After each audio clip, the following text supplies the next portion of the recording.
Hello दोस्तों, welcome to my vlog. दोस्तों, ये जो चैनल मैंने स्टार्ट किया है, ये सिर्फ छोटी-छोटी मसालेदार खबरों के लिए नहीं चालू किया है, मगर थोड़ा-सा अगर हम इस चैनल के थ्रू थोड़ा-थोड़ा, धीरे-धीरे और इन डेप्थ, इन डिटेल समझ सकें कि ये जो स्टार्स हैं, इनकी लाइफ में क्या होता है, ये जो प्रोसेस है फ़िल्में बनाने का, उसमें क्या-क्या चीज़ें होती है, तो थोड़ा-सा मज़ा आएगा। अगर बस यही खबरें मैं देना शुरू कर दूँ कि कब कौन-सी फ़िल्म रिलीज़ हो रही है और कब कौन-सी फ़िल्म कितनी बड़ी 100 करोड़ या 200 करोड़ कमाया तो क्या मज़ा आएगा? कौन से वो 100-200 करोड़ हमें मिलने वाले हैं कि हम उसको सुने और खुश हो जाएँ, ठीक है? तो कोई मतलब ही नहीं बनता। दोस्तों, जैसा आपको पता है, शाहरुख खान साहब और राजकुमार हिरानी जी दोनों मिलके एक फ़िल्म बना रहे हैं।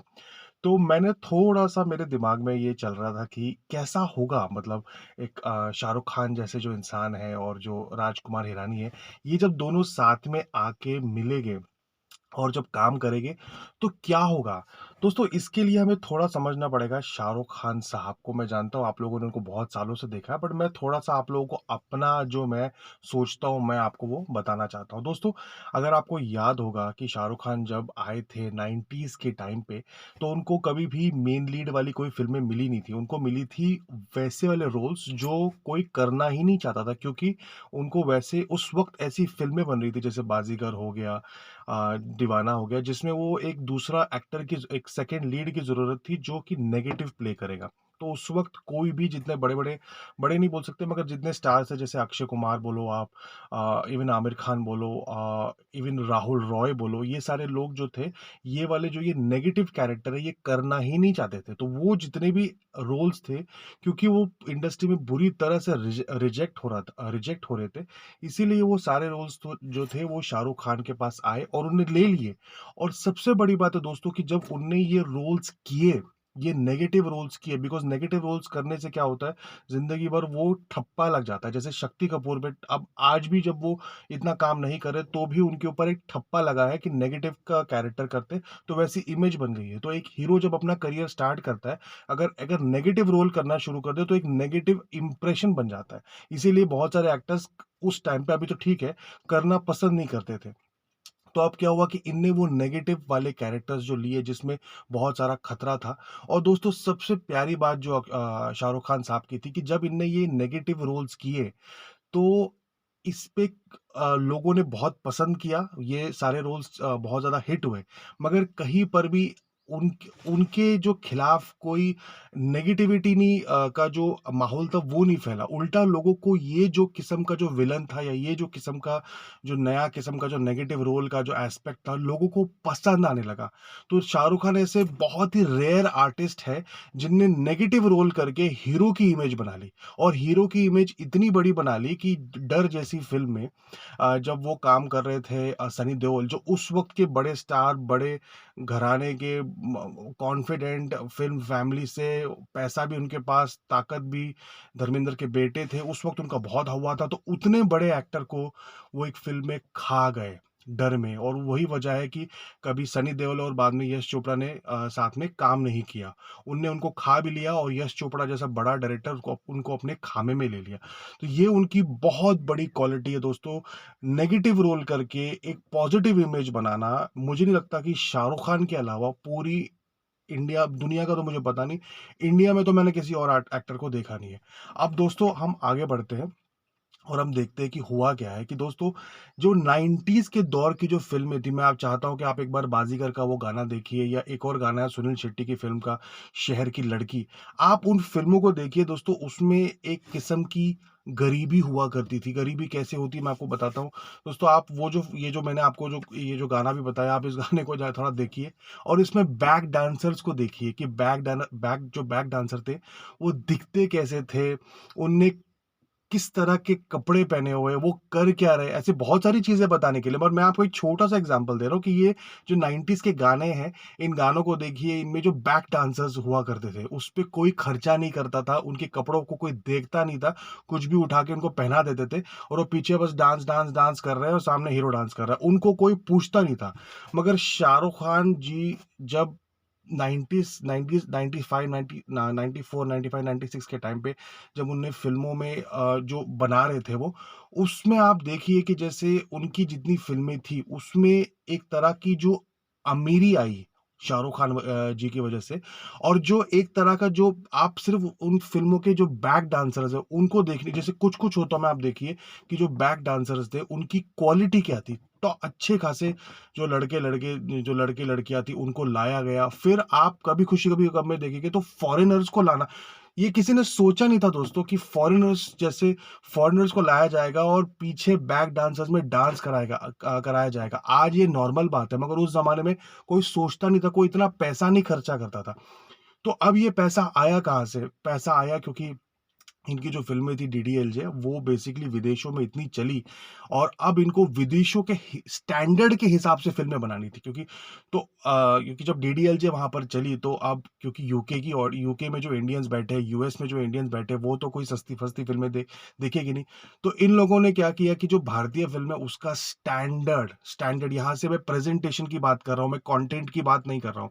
इनने इसका शाहरुख खान ये एक ही ऐसे एक्टर थे जो उस वक़्त इनने जो पूरा का पूरा जो प्रेजेंटेशन था उस उन फ़िल्मों का, उसको एक नए लेवल पे लाया और आज उन्हीं की वजह से आप देखिए कि जो लेवल है वो मेंटेन होते-होते और बढ़ता गया। तो बहुत सारा जो श्रेय है प्रेजेंटेशन का वो शाहरुख खान के पास जाता है। तो शाहरुख खान जी जो इतना अच्छा जो बोलते हैं, उनकी जो वाणी है, उनकी जो मार्केटिंग स्किल्स है, वो यहाँ से धीरे-धीरे डेवलप होते-होते और आप देखिए जब उन्होंने आईपीएल भी बनाया तो आईपीएल में वो आई थिंक पहले ऐसे ओनर थे जिनने वो पूरा म्यूजिक वीडियो बना दिया, पूरा ब्रांडिंग कर दिया, ये कर दिया। तो वो बहुत ज़्यादा प्रेज़ेंटेशन, बहुत ज़्यादा ब्रांडिंग, मार्केटिंग उसमें बहुत ज़्यादा वो माहिर है, उनका बहुत एक्सपीरियंस है और वो बहुत जब भी वो कोई फ़िल्म करते हैं, जो फ़िल्म करो या कोई बिज़नेस वेंचर में रहते हैं, तो वो बहुत ज़्यादा कोशिश करते हैं इसको लार्जर देन लाइफ बना मैंने आपको समझाया क्यों?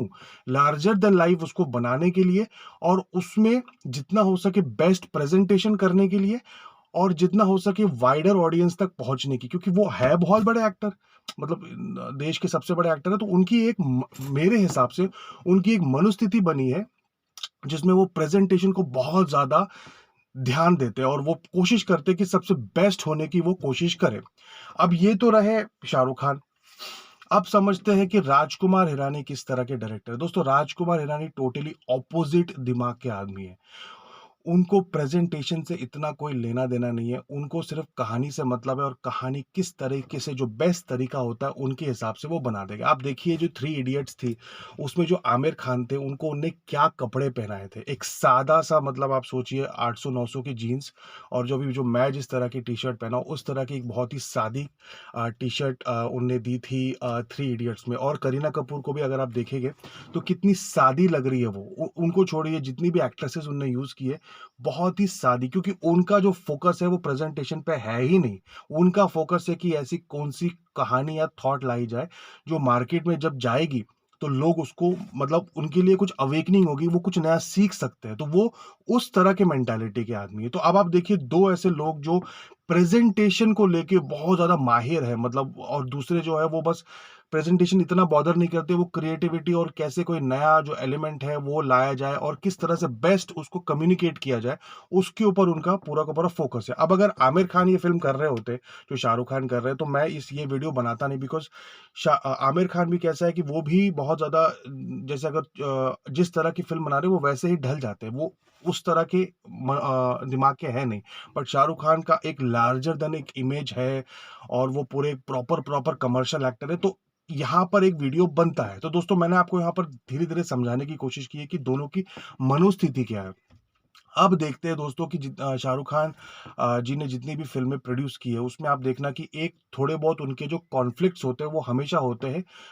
रावण के टाइम से मैं आपको उससे पहले भी थे, पर अब रावण का भी एग्ज़ाम्पल लेता हूँ कि उस टाइम पे बहुत ज़्यादा प्रॉब्लम्स चल रही थी रावण के टाइम पे और अभी एटली वाली जो फ़िल्म है, उसमें भी बहुत सारे इश्यूज़ चल रहे हैं, आप देखना। तो वो इश्यूज़ के जो बहुत जो इश्यूज़ है, उनके पीछे का जो जो रीज़न है, वो मैंने आपको समझाने की कोशिश की है कि जो मेरे हिसाब से जो शाहरुख खान है, वो हमेशा कोशिश करेंगे प्रेजेंटेशन को सबसे बेस्ट लाने की, बिकॉज़ उनके ऊपर भी प्रेशर है ना, क्योंकि वो नंबर 1 एक्टर है। अब उनको भी क कॉम्पिटिशन करना है सलमान के साथ आमिर के साथ। तो उनकी जो बॉलीवुड में जो वो साल उन्होंने काटे, उन्होंने जो उसमें सीखा है, जिस तरीके से उन्होंने अपने आप को मार्केट किया, वही वही वो आज भी करेंगे ना। कुछ अलग तो नहीं तो कर देंगे। तो उनकी जो एक मार्केटिंग स्किल की जो एक सबसे अच्छा करो प्रेजेंटेशन, मार्केटिंग स्किल, उसमें कभी कभार क्या होता है कि जो सामने वाला जो डायरेक्टर होता है वो शायद उसका दिमाग वैसा चलता नहीं हो, उसको उसको इतना फ़र्क पड़ता नहीं हो, तो इनके बहुत सारे कॉन्फ्लिक्ट्स खड़े हो जाते हैं। तो दोस्तों ये जो फ़िल्म है, इसमें अब कोई छोटा-मोटा डायरेक्टर तो शाहरुख खान जी के साथ काम नहीं कर रहा, एक बहुत ही उम्दा और बड़ा डायरेक्टर काम कर रहा है। तो शाहरुख खान एकदम से बोल भी नहीं सकते कि नहीं-नहीं यार ये इसका थोड़ा-सा प्रेज़ेंटेशन है वो बढ़ा दो, क्या पता वो रोक दे, क्योंकि वो भी कोई छोटे-मोटे इंसान नहीं है। तो यहाँ पर दोस्तों मैं ये कहीं नहीं बोल रहा हूँ कि ये झगड़ा होने वाला है, मैं ये कहीं नहीं बोल रहा हूँ। मैं आपके सिर्फ़ माइंड में एक थॉट डाल रहा हूँ कि क्या इनकी जब ये 2 लोग आमने-सामने आएँगे, तो किस तरह की एक माहौल कैसा बनेगा? मैं सिर्फ़ आपको वो समझाने की कोशिश कर रहा हूँ कि क्या मनोस्थिति बनेगी। हम इस चैनल पे हम थोड़ा और डीपर और गहराई में जाके चीज़ों को समझना मुझे लगता है कि फ़ायदा है, नहीं तो क्या मतलब है? तो अब जब दोस्तों ये 2 लोग जब काम करेंगे, तो इनके बीच में कहीं न कहीं थोड़ा बहुत एनर्जी क्लैश होगा, एक ईगो क्लैश होगा, होने ही वाला है। मगर अब वो क्लैश इतना ईज़ी भी नहीं है कि शाहरुख खान बस उठ के वो बोल दे कि नहीं, नहीं मुझे ये पसंद नहीं है, मैं ये ठीक नहीं है। क्योंकि सामने वाला आदमी भी कोई छोटा नहीं है और शाहरुख खान साहब को भी तो चाहिए ना हिट फ़िल्म। वो भी तो इस वक़्त थोड़ा-सा उनको उनके लिए भी थोड़ी-सी दिक्कतें चल रही है, तो वो भी चाहते हैं। और अब जो 2 और फ़िल्में बन रही है, पठान और एटली, आपको क्या लगता है एटली जो वो डायरेक्टर है, वो जो बना रहे हैं वो फ़िल्म, उसका अभी तक नाम डिसाइड नहीं हुआ है। ये जो 2 फ़िल्में बन रही है दोस्तों, आपको क्या लगता है? जो फ़ोकस होगा शाहरुख खान का, वो तो ऑब्वियसली इस फ़िल्म पे होगा ना, वो पहले इस फ़िल्म पे रिलाय कर रहे होंगे, तभी वो सोच रहे होंगे कि यार ये 2 फ़िल्में जो है मतलब ये भी करेगी, मगर उनका जो पूरा फ़ोकस होगा वो इस फ़िल्म पे होगा, तो उनका जो पूरा इस वक़्त जो दामोदार होगा, जो उनका जो स्ट्रेस होगा वो इस फ़िल्म पे होगा। तो यहाँ पर ये जो चीज़ें हैं, यहाँ पर कॉन्फ्लिक्ट आने की संभावना है और मैंने आपको समझाया कि पूरा बैक स्टोरी बताने की कोशिश की कि क्यों होगा ये कॉन्फ्लिक्ट। मैं ये नहीं बोल रहा कि हो जाएगा, मगर किन वजहों से होगा और क्या होगा। और एक और चीज़ है दोस्तों, अगर आप राजकुमार हिरानी को भी समझेंगे तो वो बहुत ही ज़्यादा थोड़े से एक फुंगसुक वांगडू टाइप के रियल लाइफ कैरेक्टर है। जैसे उनने जो ये कैरेक्टर इंट्रोड्यूस किया था उस फ़िल्म में, वो कोई मनगढ़ंत का कैरेक्टर नहीं, वो वैसे है। अगर आप मुझे बोलो कि अगर व रा राजकुमार हिरानी अगर एक फ़िल्म डायरेक्टर नहीं होते, तो क्या होते? चलो उनको वैसे समझने की कोशिश करते। क्या होते? दोस्तों मेरे हिसाब से वो एक एक इनोवेशन लैब जो होती है ना, जहाँ पर नए-नए प्रकार के एक्सपेरिमेंट किए जाते हैं या कोई नई-नई टेक्नोलॉजी बनाई जाती है, उस संस्था के मेरे हिसाब से वो एक प्रिंसिपल टाइप के कैरेक्टर होते, जो समाज में नई-नई टेक्नोलॉजी या जो नई विचारधारा है उसको इन्वेंट करते हैं। तो ऐसा एक इनोवेशन हाउस जिसे कह सकते हैं आप, मुझे नहीं पता हिंदी में क्या बोल सकते हैं। उस इनोवेशन हाउस को वो एक तरीके से उसके एक फाउंडर होते हैं या उसको नर्चर करते हैं या उसको क्या कहते हैं, उसको डेवलप करते हैं। तो जैसे फुनसुक वांगडू का कैरेक्टर है, वैसे ही वो भी रियल लाइफ में ही है। तो अगर एक फ़िल्म डायरेक्टर नहीं होते, मेरे हिसाब से वो इस तरह का एक फाउंडेशन में काम कर रहे होते। और अगर दोस्तों आप मुझे कहते हैं कि अगर शाहरुख खान साहब अगर एक्टर नहीं होते, तो क्या होते? तो दोस्तों मुझे कहीं न कहीं ऐसा लगता है कि शाहरुख खान साहब अगर एक्टर नहीं होते, तो डेफ़िनिटली मुझे लगता है कि वो एक आईएएस ऑफ़िसर होते। बिकॉज़ आप अगर शाहरुख खान साहब को मतलब बहुत गहराई से देखेंगे तो वो एक बहुत ही अच्छे एक डिप्लोमैट है, मतलब उनके अंदर डिप्लोमेसी का एक बहुत अच्छा टैलेंट है। तो एक जो आईएएस ऑफ़िस, जैसे फॉर एग्ज़ाम्पल हिंदुस्तान का जो हमारा जो फ़ॉरेन ऑफ़िस है, जैसे यूएस में या लंदन में, तो वहाँ पर एक बहुत ही काबिल इंसान की ज़रूरत होती है, जो वहाँ पर अपने देश को रिप्रेज़ेंट करे और वहाँ पर एक तरीके से जो वहाँ की जो डिप्लोमेसी है वो हैंडल करे। दोस्तों आप मुझे बताइए कि बॉलीवुड में से ऐसा कौन-सा एक्टर है जो यूनाइटेड नेशन में, मैं कह रहा हूँ यूनाइटेड नेशन जैसी जो ऑर्गेनाइज़ेशन है, वर्ल्ड लेवल की ऑर्गेनाइज़ेशन है, ऐसी कौन-सी ऑर्गेनाइज़ेशन है, दोस्तों ऐसा कौन-सा एक्टर है बॉलीवुड में जो यूनाइटेड नेशन में जाके कॉन्फिडेंटली स्पीच दे सकता है और वहाँ पर हिंदुस्तान को डिफेंड कर सकता है, हिंदुस्तान की जो एनिमी कंट्रीज़ है। फॉर एग्ज़ाम्पल आप कोई भी एक एनिमी कंट्री पकड़ लीजिए, अगर वो हम पे कोई एक्यूज़ेशन लगाते, कोई इल्ज़ाम लगाते, तो आप मुझे बताइए कि बॉलीवुड से ऐसा कौन-सा एक्टर है जो वहाँ जाके उसको डिफेंड कर सकता है यूनाइटेड नेशन जैसे प्लेटफ़ॉर्म पे और वहाँ पर उस चीज़ को जीत के ला सकता है? ऐसा कौन-सा एक्टर है? आप मुझे बताइए दोस्तों, आज के जितने भी एक्टर हैं, अमिताभ बच्चन के अलावा मुझे नहीं लगता कि और कोई ये काम कर सकता है। सिर्फ़ उनमें वो काबिलियत है कि वो इतने बड़े मंच पे जाके इस तरह का भाषण दें जिससे वो पूरी दुनिया पे मतलब मतलब उसका एक प्रभाव पड़े। अगर वो एक्टर ना भी होते, अगर वो एक फॉरेन ऑफिस में काम कर रहे, एक आईएएस ऑफिसर होते, वो यूनाइटेड नेशन में अगर वो अम, अगर वो उस तरह का अगर स्पीच दे रहे होते और अगर वो एक्टर नहीं होते, तो भी मैं आपको बता रहा हूँ दोस्तों, उनके जो स्पीचेज़ होते, वो आज वायरल होते। लोग अपने मोबाइल पे या अपने जो टीवी है, वहाँ पर ये स्पीचेज़ को देख रहे होते और वो ये बोल रहे होते, "ये कौन है भाई? ये कौन है? ये तो बहुत अच्छा है, इसको तो एक्टर बनना चाहिए था।" तो मुझे लगता है कि वो काफ़ी ज़्यादा टैलेंटेड है और दोस्तों ये मेरा प्रयास था ये जो फ़िल्म है डंकी जो इसका नाम है, इसको थोड़ा बहुत समझने का, आप लोगों तक लाने का मेरा थोड़ा प्रयास था कि मैं शाहरुख खान साहब को थोड़ा और डिटेल में समझूँ, आप लोगों के साथ शेयर करूँ। मुझे आई होप आप लोगों को अच्छा लगे दोस्तों। अपार्ट फ्रॉम दैट मैंने आपको ये भी कोशिश की है कि मैं समझने की कोशिश करूँ राजकुमार हिरानी को और आपको भी थोड़ा अपने पर्सपेक्टिव से बताऊँ। ये सारा मेरा पर्सपेक्टिव है। तो आप आई होप दोस्तों आप लोगों को अच्छा लगे। प्लीज़ मुझे बताइए दोस्तों कमेंट सेक्शन में कि आपको क्या लगता है कि अगर कोई एक ऐसा आईएएस ऑफिसर चाहिए, ठीक है? बॉलीवुड से, तो मेरे हिसाब से तो शाहरुख खान उसमें फिट होते। अगर आपको नहीं लगता तो कौन हो सकता है? मुझे भी आप लोग बताइए कभी-कभार मैं अपने चैनल पे कुछ बातें बोल देता हूँ, लोग कमेंट करके मुझे करेक्ट कर देते हैं। मैंने देखा है बहुत सारे लोग हैं, जो मुझे करेक्ट कर देते हैं। तो दोस्तों प्लीज़ मुझे बताइए और आई होप आप लोगों को वीडियो अच्छा लगे। थैंक यू दोस्तों।